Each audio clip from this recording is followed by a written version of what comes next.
کوئی بھی اچھا سا عطر لے کر اسے اپنی نبض، ناف یا انسلی کی ہڈی پر لگانے سے کیا ہوتا ہے؟ حیران کن معلومات۔ پرفیوم استعمال کرنے کا شوق کس کو نہیں ہوتا، اور موسم چاہے خود کو ایک مہکانا ہر ایک کو اچھا لگتا ہے۔ تاہم بیشتر افراد خوشبویات کے استعمال کے حوالے سے زیادہ واقف نہیں ہوتے، اور اس وجہ سے مہنگے پرفیوم کی مہک بھی بہت جلد اڑ جاتی ہے۔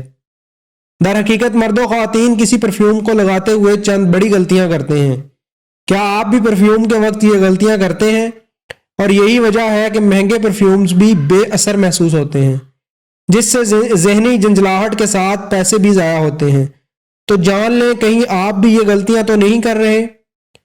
کپڑوں پر اسپرے کرنا۔ پرفیوم کو براہ راست کپڑوں پر اسپرے کرنا سب سے بڑی غلطی ہے۔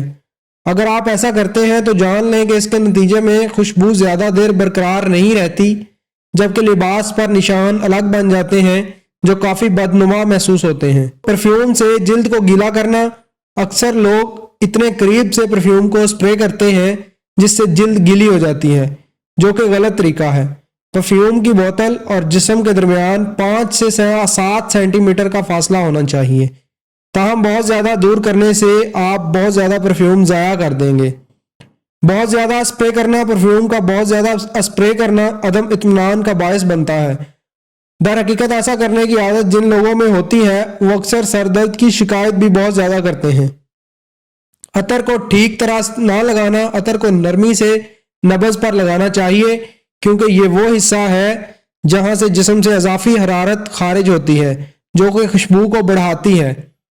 عطر کو کلائی، ناف یا انسلی کی ہڈی پر لگانا چاہیے۔